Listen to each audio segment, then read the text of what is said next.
The call came on a Tuesday afternoon while I was reviewing foundation grant proposals in my office overlooking Central Park. "Emma, it's Mom." Her voice had that careful tone she used when delivering bad news disguised as reasonable decisions. "We need to talk about Sarah's baby shower." I set down my pen. "What about it?" "Well, honey, we've been thinking. Sarah's friends are all from her residency program. Pediatricians, OB-GYNs, surgeons. Very accomplished women. And you know how doctors can be about professional hierarchy. I'm not sure I follow. What I'm saying is they might ask you questions about your work, and when you explain you're in nonprofit administration they might be judgmental. Sarah doesn't want anyone feeling uncomfortable on her special day." The words landed like small cuts. Clean. Precise. Designed to hurt without seeming intentional. "So I'm not invited to my sister's baby shower." "It's not that you're not invited, sweetie. It's just, maybe it's better if we keep it to her professional circle. You understand, right? These women are very particular." I stared out at the Manhattan skyline. 47 stories below, people moved through their lives, unaware that in this glass tower, a woman was being uninvited from her sister's celebration because her career wasn't impressive enough. "I understand," I said quietly. "Oh good. I knew you'd be mature about this. We'll have a private family dinner later, just the four of us. That'll be nicer anyway." "When's the shower?" "This Saturday at the Rosewood Hotel. 2 o'clock. Sarah reserved the garden terrace. It's going to be beautiful." The Rosewood. I knew it well. I'd hosted 3 foundation galas there. "That sounds lovely." "It will be. And Emma, this isn't personal. You know we love you. But sometimes it's better to be practical about these things." After she hung up, I sat in silence for a long moment. Then I opened my laptop and pulled up my calendar. Saturday 2 p.m. I had blocked off for personal time. I'd planned to attend Sarah's shower, bringing the custom-engraved silver rattle-eyed commissioned from Tiffany. Instead, I sent a different message. 2. Jameson Foundation Board of Directors Saturday meeting strategic review required. I typed carefully, professionally. An urgent matter requires board attention. I'm calling an emergency meeting for Saturday 2:30 p.m. to discuss recent developments with our hospital partnerships. Specifically, we need to review the status of our $25 million commitment to Presbyterian Heights Medical Center. Details to follow. I hit send. Then I opened my personal contacts and found Dr. Helena Reeves, Chief of Surgery at Presbyterian Heights. We'd had lunch monthly for 3 years, ever since the Jameson Foundation had partnered with her hospital for a pediatric cancer wing. Me. "Dr. Reeves, are you attending a baby shower at the Rosewood Saturday?" Helena. "Yes. Sarah Chen's shower. Do you know her?" Me. "She's my sister." Helena. "Your sister. Why didn't you mention this? Are you coming? I'd love to introduce you to the other attendees." Me. "Unfortunately, I wasn't invited. Family dynamics." 3 dots appeared. Disappeared. Appeared again. Helena. "That's odd. Sarah talks about you sometimes. Says you work in nonprofit admin. Makes it sound very entry-level." Me. "She's not wrong. I do work in nonprofit administration." Helena. "Emma, you're the executive director of the Jameson Foundation. That's not nonprofit admin. That's one of the most powerful positions in medical philanthropy." Me. "Sarah doesn't know that." Helena. "How does she not know that?" Me. "Because I've never corrected her assumptions. It seemed easier than explaining." Helena. "And now she's excluded you from her shower because she thinks you're not successful enough for her doctor friends." Me. "Something like that." Helena. "Emma, Presbyterian Heights received $8 million from Jameson last year. Sarah did her residency there. She's been bragging to everyone about working at the most well-funded hospital in the city.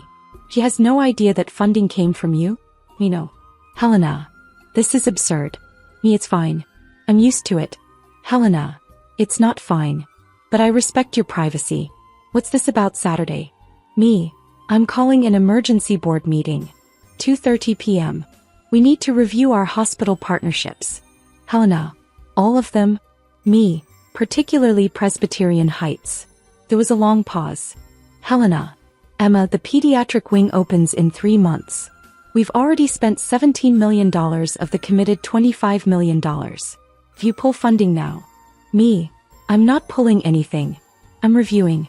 But the board needs to discuss whether our partnerships align with our foundation's values.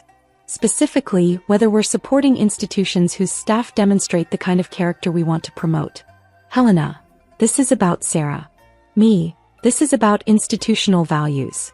Helena. Emma. Me. Helena, I've given Presbyterian Heights $25 million over 3 years. I've attended every fundraiser. I've personally recruited donors. And my sister, who works at your hospital, has decided I'm not accomplished enough to attend her baby shower. That's her choice.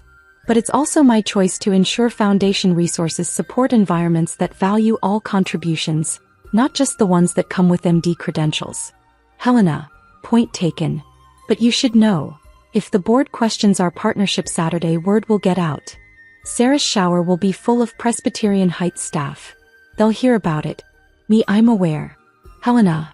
And you're okay with that? Me. I'm okay with the truth being visible. I sent the message and leaned back in my chair. Imogen. That's what my family called me. My legal name.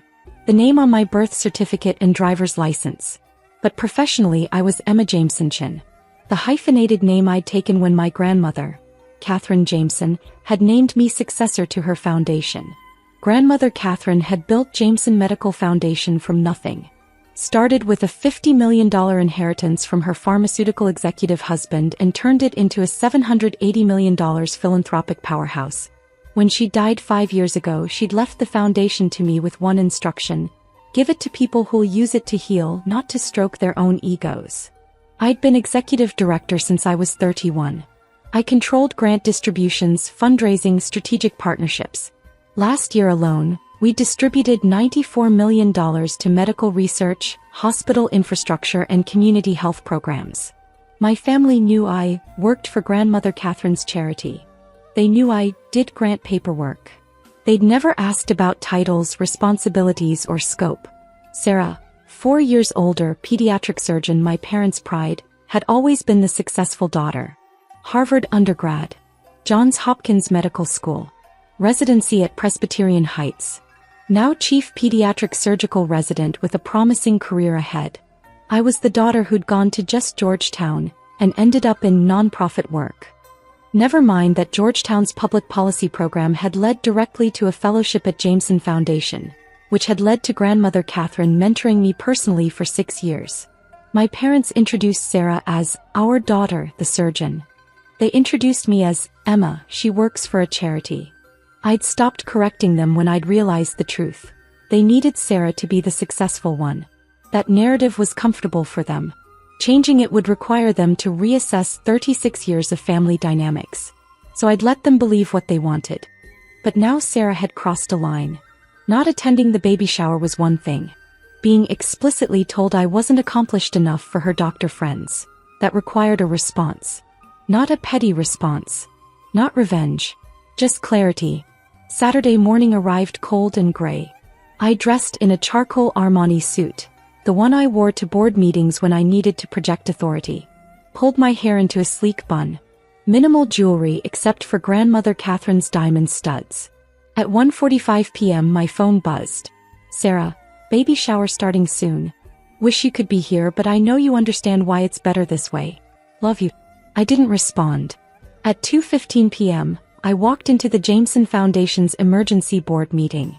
12 board members, all distinguished medical professionals and philanthropists. The room overlooked the East River, floor-to-ceiling windows, modern minimalist design. Thank you all for coming on short notice, I began. We need to discuss our hospital partnerships, specifically Presbyterian Heights Medical Center. Dr. Richard Thornton, board chairman and former Surgeon General, leaned forward. Emma, we've committed $25 million to Presbyterian Heights. The pediatric wing is nearly complete. What's the concern? The concern is institutional culture. We've invested significant resources in Presbyterian Heights based on their commitment to inclusive, patient-centered care. I need to verify that culture extends to how they treat all contributors, not just those with medical degrees. Board member Patricia Zhao, retired hospital administrator, frowned. Has something happened? I've become aware that some staff at Presbyterian Heights operate under a hierarchy that values only certain types of professional achievement. They've demonstrated a pattern of dismissing non-medical professionals as less valuable. That's concerning, Richard said. Do you have specific examples? I do. But I'd like to table detailed discussion until we can hear from Presbyterian Heights leadership directly. I've invited Dr. Helena Reeves, their chief of surgery, to join us at 2:45. She's coming here? During Sarah Chen's baby shower. Patricia's eyes widened. Emma, isn't Sarah your sister? Yes. Understanding rippled through the room. Richard cleared his throat. Emma, are you conflating personal family matters with foundation business? I'm ensuring that foundation resources support institutions whose values align with our mission. If Presbyterian Heights staff believe that only physicians contribute meaningfully to medical care, if they actively exclude and diminish other professionals, then we need to reconsider whether they're the right partner for a foundation built on inclusive excellence. The room fell silent. At 2:47 p.m., my assistant showed Dr. Helena Reeves into the conference room. She looked stressed, still in her dress from the shower, clearly having left early. Dr. Reeves, thank you for coming, I said formally. The board has questions about institutional culture at Presbyterian Heights. Helena sat, glancing at me with an expression that said, I can't believe you're actually doing this. Richard spoke first. Dr. Reeves, Emma has raised concerns about how Presbyterian Heights values non-medical professionals. Can you speak to your institution's culture? Helena took a breath. Presbyterian Heights has always prided itself on collaborative, interdisciplinary care.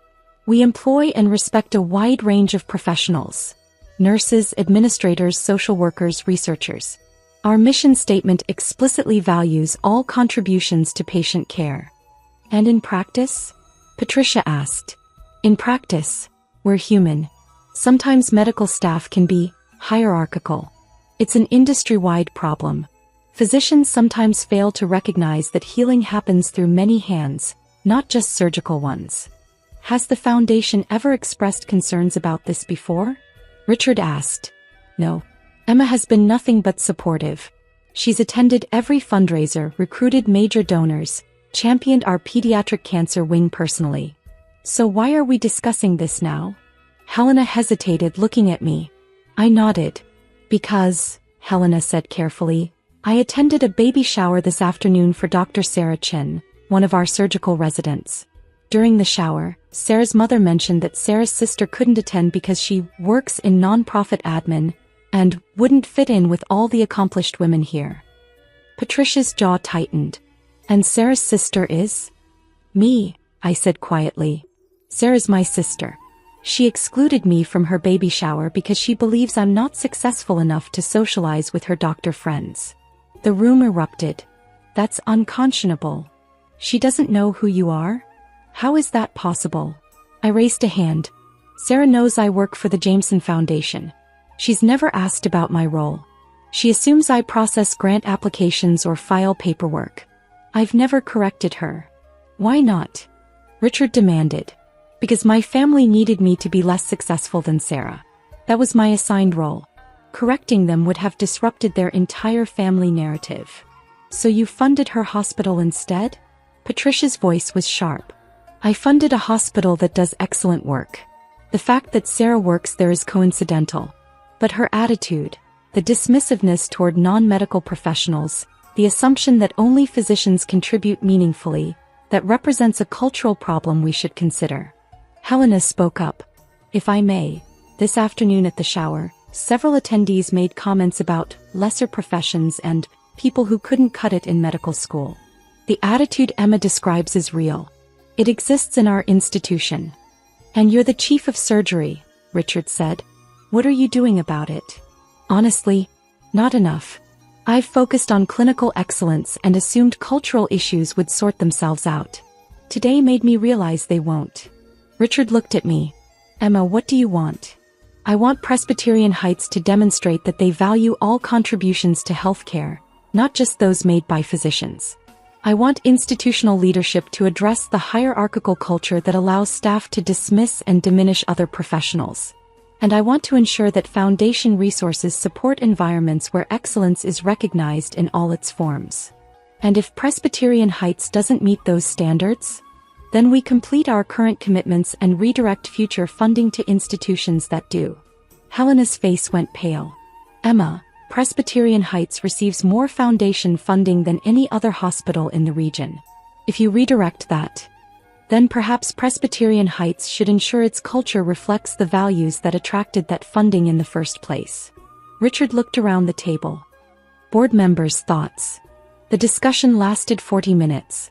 Every board member agreed. Institutional culture mattered.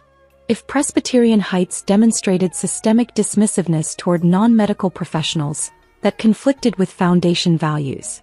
Finally, Richard said, Dr. Reeves, the board's decision is this. We'll continue current commitments, but all future funding is contingent on Presbyterian Heights implementing measurable cultural change. We want quarterly reports on initiatives to address professional hierarchy. We want staff training on interdisciplinary respect. And we want visible leadership commitment to valuing all contributions to patient care. I understand, Helena said quietly. You have 90 days to present an action plan. Until then, all new grant applications are frozen. After Helena left, the board members lingered. Patricia approached me. Emma, that took courage. It took reaching a breaking point.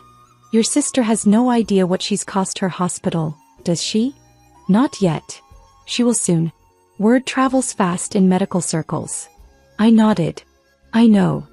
At 4:17 p.m., while I was still in the board meeting aftermath, my phone started buzzing. Sarah. Emma, what the hell is going on?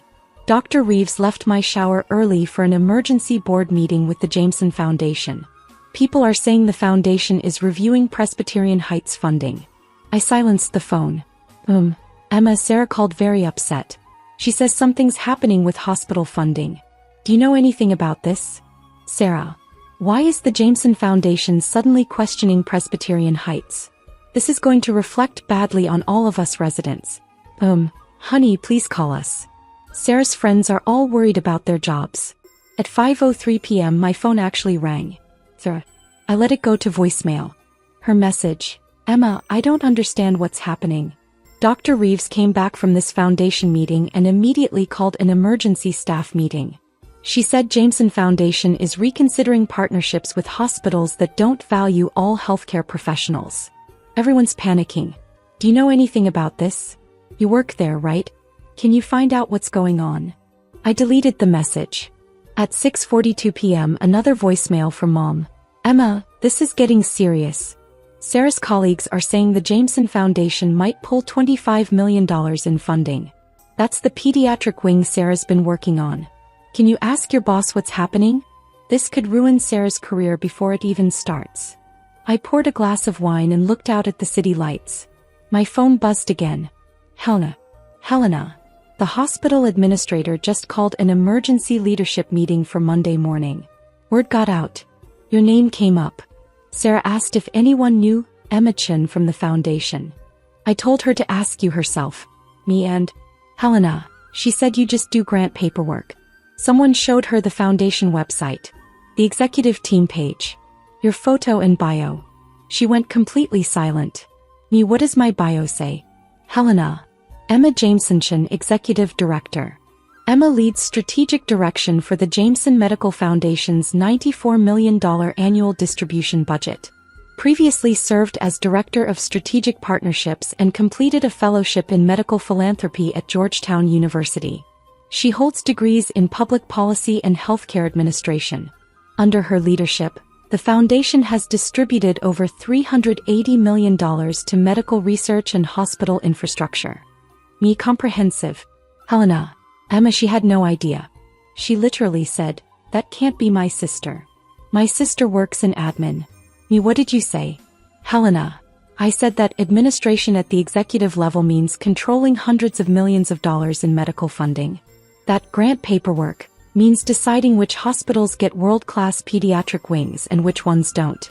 That maybe she should have asked you about your actual job instead of assuming. Me, how did she react? Helena. She asked for your phone number. I told her she already had it. At 7:28 p.m. Sarah called again. This time I answered. Emma. Her voice was tight. I need you to tell me something. Okay. Are you Emma Jameson, Executive Director of the Jameson Foundation? Yes. Silence. Long, painful silence. You're the person who controls the $25 million grant to Presbyterian Heights. I'm the person who recommended that grant to the board, yes. The board approved it. And today you called an emergency board meeting to reconsider. To review our hospital partnerships, yes. Because of what? Because I didn't invite you to my baby shower? Because you didn't invite me to your baby shower because you thought I wasn't accomplished enough to socialize with your doctor friends. There's a difference. Emma, that's not, I didn't mean. You meant exactly that, Sarah. Mom called me Tuesday and said your friends are all from your residency program, very accomplished women, and that they might be judgmental about my work in nonprofit administration. She said you didn't want anyone feeling uncomfortable on your special day. I was trying to protect you. From what? From successful women who might ask me questions about my work? Sarah, I oversee nearly $100 million in annual medical grants. I partner with hospital CEOs and research directors. I recruit billionaire donors and negotiate multi-year funding commitments.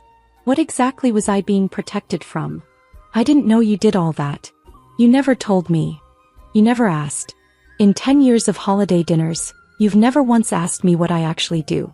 You've asked me if my job has good benefits, if it's stressful, if I'm happy doing charity work.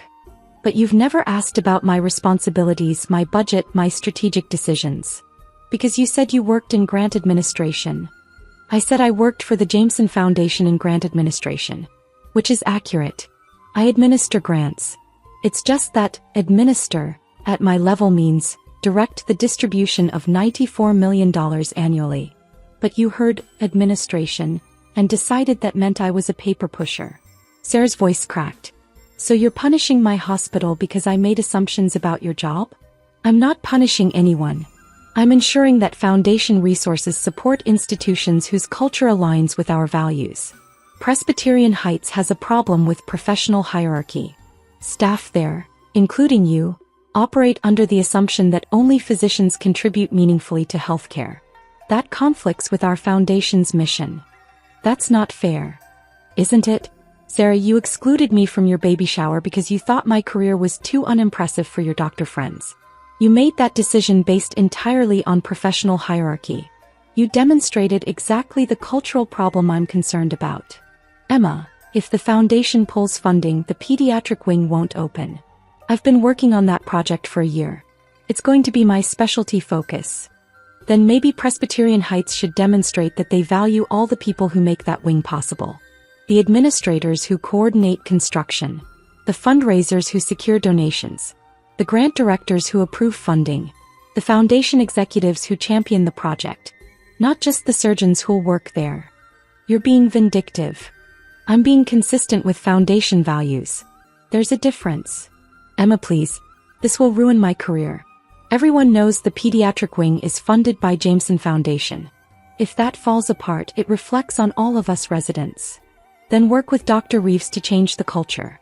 Show institutional commitment to valuing all healthcare professionals. Demonstrate that Presbyterian Heights recognizes excellence in all its forms, not just those that come with MD credentials. I can't believe you're doing this. I can't believe you thought so little of my career that you excluded me from your celebration. But here we are. She hung up. Monday morning, I arrived at my office to find 17 missed calls from family members. I ignored them all. At 10:15 a.m., my assistant buzzed. Miss Jameson, there's a Sarah Chin here to see you. She says she's your sister. She doesn't have an appointment. I checked my reflection in the window. Perfect posture. Professional. Composed. Send her up. Sarah walked into my office and stopped dead. Took in the view, the artwork, the mahogany desk, the photos of me with hospital administrators and Nobel laureates. This is your office, she said. Yes. It's huge. Executive director offices tend to be. She walked to the window looking out over Central Park. I had no idea. I know. Emma, I came to apologize. For what specifically? For not inviting you to my baby shower. For making assumptions about your career. For not knowing who you actually are. Those are 3 separate apologies. Let's take them one at a time. The baby shower. Do you understand why that hurt? Sarah nodded, tears forming. Because I excluded you based on professional snobbery. I decided you weren't successful enough to be around my friends. That was cruel. Yes, it was. Next, the assumptions about my career. Do you understand the problem there? I never asked you what you actually did. I heard nonprofit and administration, and assumed it meant entry-level work. I never verified. I never showed interest. And the last one, not knowing who I am? I've been your sister for 36 years and I have no idea what your life actually looks like. What you've accomplished. What you do every day. I've been so focused on my own career that I never bothered to understand yours. Why not? Sarah sat down heavily. Because it was easier to be the successful daughter if you were the less successful one. Because comparing myself favorably to you made me feel better about my own achievements. Because I needed you to be smaller so I could feel bigger. The honesty was startling. Thank you for saying that, I said quietly. It doesn't make it okay. No. But it's a start. Emma, the hospital is in crisis. Dr. Reeves held an all-staff meeting this morning. She explained that Jameson Foundation is reconsidering partnerships with institutions that demonstrate professional hierarchy. She said that one of our own residents had excluded her sister from a celebration specifically because the sister worked in just administration, not knowing that sister controlled the foundation funding our expansion. And how did people react? Horror. Shame. Immediate recognition that we have a culture problem. Dr. Reeves announced mandatory training on interdisciplinary respect. She's forming a committee to review institutional attitudes toward non-medical professionals. She made it very clear. If we don't change, we lose funding. Good. But Emma, I'm the reason this happened. Everyone knows it was my baby shower. I've become the face of everything wrong with our culture. Is that fair? Completely. I demonstrated the exact problem. And now I have to live with the consequences. We sat in silence.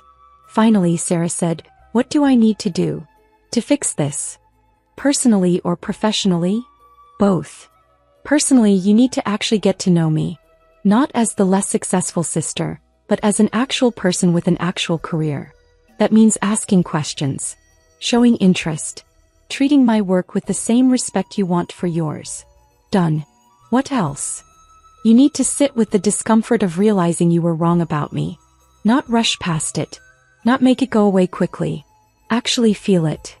I'm feeling it. Good. Professionally, you need to be the loudest voice in changing Presbyterian Heights culture. Use your status as chief resident. Make it clear that professional hierarchy is unacceptable. Lead the change. I will. And Sarah, you need to understand something. I didn't pull funding out of petty revenge. I pulled it because you demonstrated a fundamental misalignment between your institution's stated values and its actual culture. If Presbyterian Heights is going to receive foundation support, it needs to deserve that support. I understand. Do you? Because this isn't about you and me.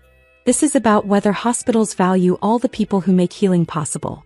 The researchers, the administrators, the fundraisers, the policy experts.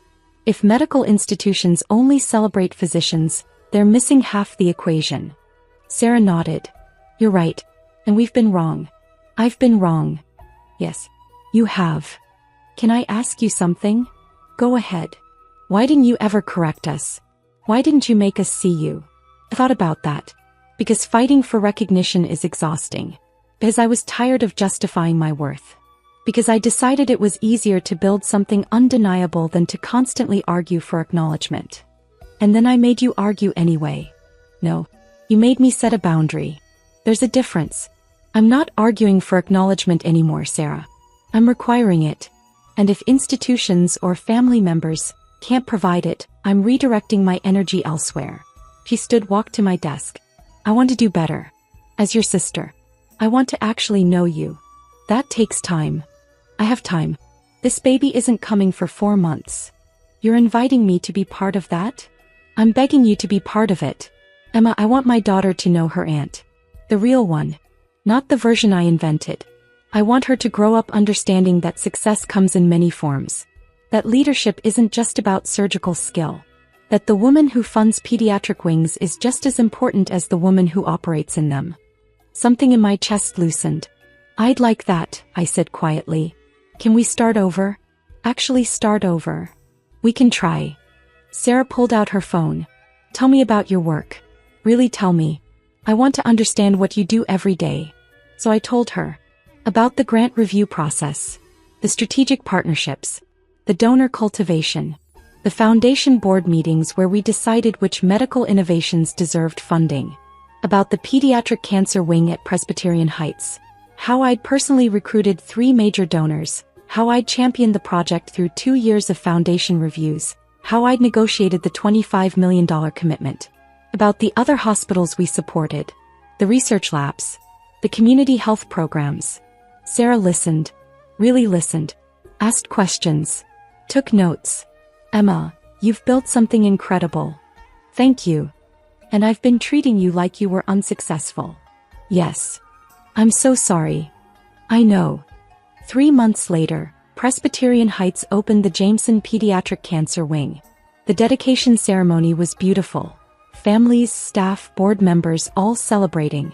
Dr. Reeves gave a speech about interdisciplinary excellence. About how healing required collaboration between physicians, nurses, researchers, administrators, and philanthropists. About how the wing existed because of contributions from dozens of professionals, not just surgeons. Then she introduced me. I'd like to recognize Emma Jameson, Executive Director of the Jameson Foundation. Without Emma's vision, fundraising, and strategic leadership, this wing wouldn't exist. Emma, would you say a few words? I stood at the podium looking out at the crowd. My family sat in the front row. Mom, Dad, Sarah holding her newborn daughter. When we fund medical infrastructure, I began, we're not just building walls and buying equipment. We're investing in possibility. In the chance that a child diagnosed with cancer will find hope.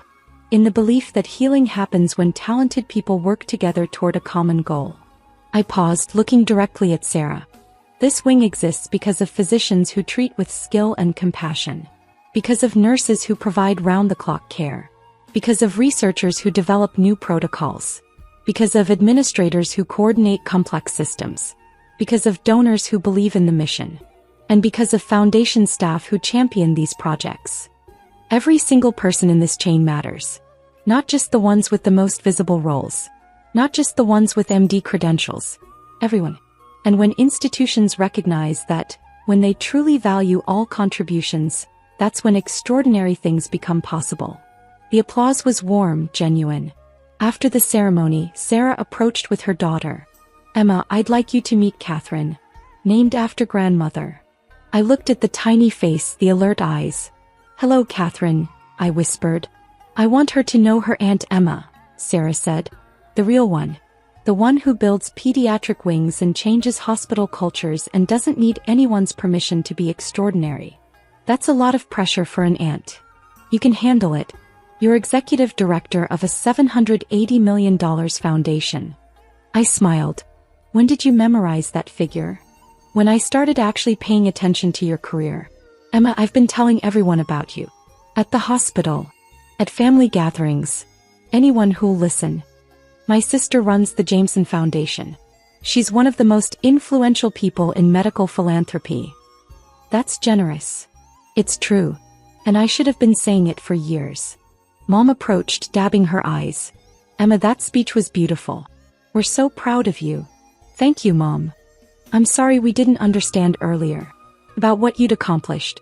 We should have asked more questions. Yes. You should have. Can we do better? Going forward. We can try. Dad joined us. Emma, my colleagues at the firm have been asking about you. Apparently, the Jameson Foundation is legendary in nonprofit circles. I had no idea. It's okay, Dad. You know now. It's not okay. We let you be invisible for too long.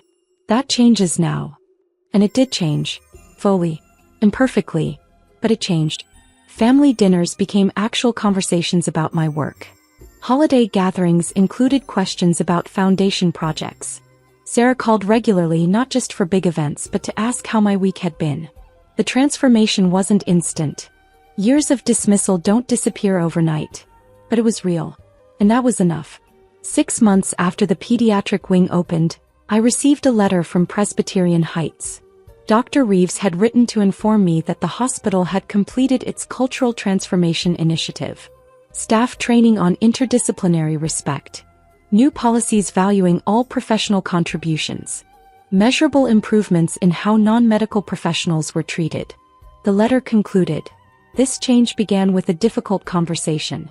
With your willingness to demand better. We're grateful for your leadership and your refusal to accept a culture that didn't deserve your foundation's support. I called the board meeting. Presbyterian Heights has done the work, I told them. They've demonstrated genuine cultural change. I recommend we approve their application for the next phase of funding. Richard smiled. The research lab expansion? Yes. $18 million over 3 years. And you're confident they've earned this? I am. The board voted unanimously to approve. After the meeting, Patricia pulled me aside. Emma, what you did, forcing institutional change by threatening to withdraw funding, that was controversial. Some people thought it was too personal. It was personal. And it was also right. I agree. But not everyone would have had the courage to do it. I didn't need courage, Patricia. I just needed to be tired enough of being diminished. She laughed. Well, whatever it was, it worked. Presbyterian Heights is a better institution because of you. And your sister is a better person. She's trying. That's what matters. A year after that baby shower I wasn't invited to, Sarah hosted a first birthday party for Catherine. The invitation arrived by mail, formal and beautiful. You're invited to celebrate Catherine's first birthday. Saturday, 2 p.m., Rosewood Hotel Garden Terrace. We can't wait to celebrate with the people who matter most. At the bottom in Sarah's handwriting. Emma, please come. It wouldn't be the same without you. Your family. And this time I know exactly who you are. I went to the party. The same doctors were there. The same accomplished women who'd attended the baby shower. This time Sarah introduced me properly. Everyone, this is my sister Emma. She's the executive director of the Jameson Foundation. She's the reason Presbyterian Heights has world-class facilities. She's one of the most respected people in medical philanthropy. And I'm incredibly proud to be her sister. The doctors looked at me with new recognition. Several approached to thank me for foundation support. To ask about grant opportunities. To treat me like the professional I'd always been. It was gratifying. But it wasn't why I'd come. I'd come because Sarah had asked. Because she'd done the work of seeing me. Because she'd earned the right to celebrate with me. As the party wound down, Sarah found me on the terrace. Thank you for coming. Thank you for inviting me. Properly this time. Emma, I've been thinking about that baby shower. About what I said. What I believed about you. We've moved past that. Have we? Because I'm not sure I have. I wake up sometimes remembering that I excluded you because I thought you weren't successful enough. It makes me sick. Sarah, you're allowed to forgive yourself. Am I? Even though I was so wrong. Especially because you were wrong. You recognized it. You changed. That's what matters. I want Catherine to grow up different from me. I want her to ask questions. To never assume someone's worth based on job titles or degrees. To understand that success has many faces. Then teach her that. I will. With your help. Emma, will you be part of her life? Really part of it? I'd like that. We watched Catherine toddle across the grass, chasing bubbles, laughing. She's lucky, Sarah said. To have you as an aunt. I'm lucky to be included. You were always included, Emma. I just couldn't see it. But I see you now. And I'm not looking away again.